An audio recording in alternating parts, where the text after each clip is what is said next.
Programang ito ay rated SPG. Striktong patnubay at gabay ng magulang ang kailangan. Maaaring may masiselang tema, lengguwahe, karahasan, sexual, horror o droga na hindi angkop sa mga bata. Makakalaban ni Lilet si Atty. Abalos dahil pahihirapan ni Atty. Abalos si Lilet. Alamin natin. Welcome back sa aking channel. Mga kaganapan sa Lilet Matias. Lumipat na si Lilet bilang public servant sa PAW. Suportado naman ni Tinang si Lilet sa lahat ng tatahakin niya sa buhay. At pinapangako ni Lilet na pagbubutihan niya pa ang lahat ng ginagawa niya. Sisiguraduhin daw ni Lilet na hindi sila madidismaya kay Lilet kahit si Atty. Meredith. Kaya ngayon ay isa ng ganap na PAW lawyer itong si Lilet. Samantala, sa Keystone, tuloy-tuloy na ang pagganap ni Atty. Renan bilang Principal Managing Partner ng Keystone. Inumpisahan na ni Atty. Renan na subukin ang kakayahan ni Eira. Habang nagmi-meeting sila kasama ang mga partners nila, ay si Eira ang inutusan ni Atty. Renan na gawin ang mga kailangan nilang ipasa ASAP.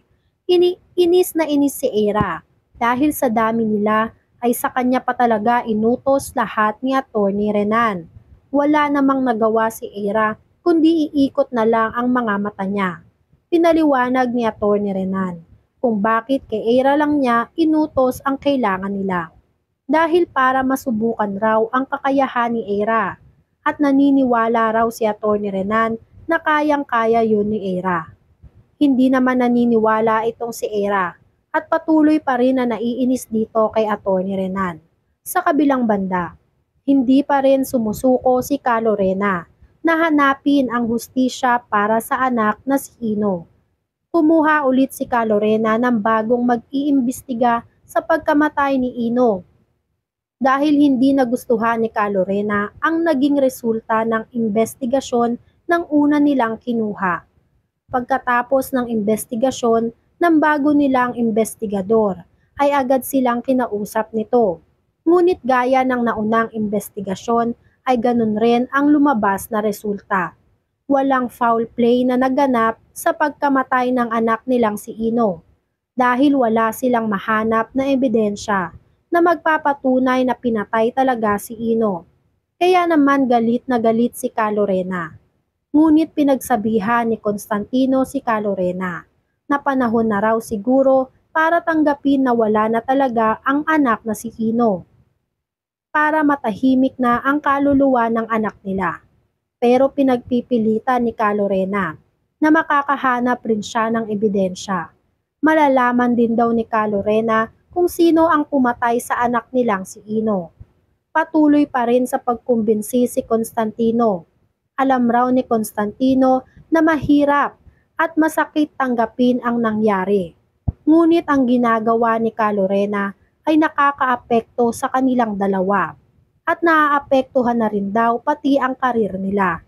Pero hindi raw susuko si Ka Lorena. Hindi raw niya isusuko ang justice para sa anak na si Ino at aalamin niya kung ano ang katotohanan. Kaya naman walang nagawa itong si Constantino dahil nagbitaw na ng salita itong si Ka Lorena. Samantala, sinusubok talaga ni Atty. Renan ang pasensya ni Eira. Gusto ni Atty. Renan na tapusin na ni Eira ang lahat ng pinapagawa sa kanya. Dahil kailangan raw ni Atty. Renan na i-review ang gawa nitong si Eira at hindi raw po pwede ang pag-uugali ni Eira. Dahil as long as si Atty. Renan daw ang principal managing partner ng Keystone ay walang ibang choice si Eira kundi ang sumunod sa kanya. Kaya naman asar na asar itong si Eira at wala siyang nagawa kundi sundin ang utos nitong si Atty. Renan. Kahit asar na nga si Eira ay pinagpatuloy niyang tapusin ang pinapagawa sa kanya. Sa kanya ipinasa dito kay Atty. Renan. Mabuti na lang raw at nakakaintindi na itong si Eira.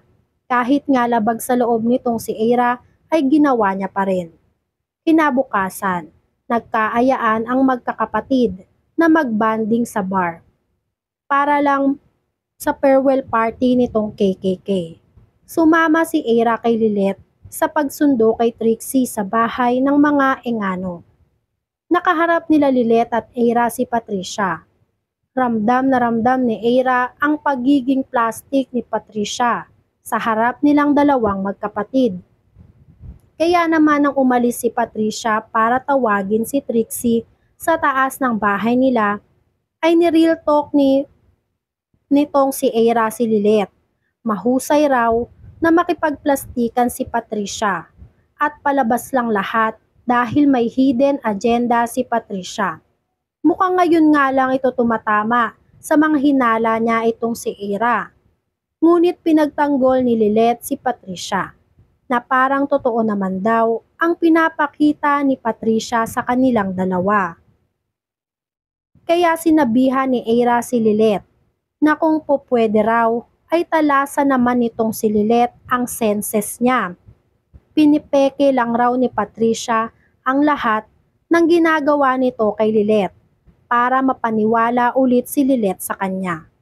Pero hindi pa rin daw convincing para kay Aira ang palabas ni Patricia. Kaya binalaan niya si Lilet na huwag pagkatiwalaan si Patricia. Dahil kilalang kilala nga nitong si Aira si Patricia. Alam niya kung nagsasabi ng totoo itong si Patricia. At alam nitong si Aira kung paano kumilos ang isang plastic. Dahil nanggaling nga rin itong si Aira sa ugaling iyon. Kaya naman para matapos na nga ang usapan nitong silang dalawa ay hindi na kumibo itong si Lilet. Nang bigla ngang bumaba itong si Trixie. Napapansin nga nitong si Patricia na mukhang pinaghihinalaan nga siya nitong si Aira. Kaya naman wala nang nagawa itong si Patricia kundi ang paalisin na nga itong sila Trixie para makarating na sila sa bar. Samantala, pagkatapos ng banding nila ay napaaway itong si Kurt dahil may nambabastos raw dito kay Trixie. Nagkaroon nga ng pasa itong si Kurt kaya nga nag-alala ng husto itong si Lilet.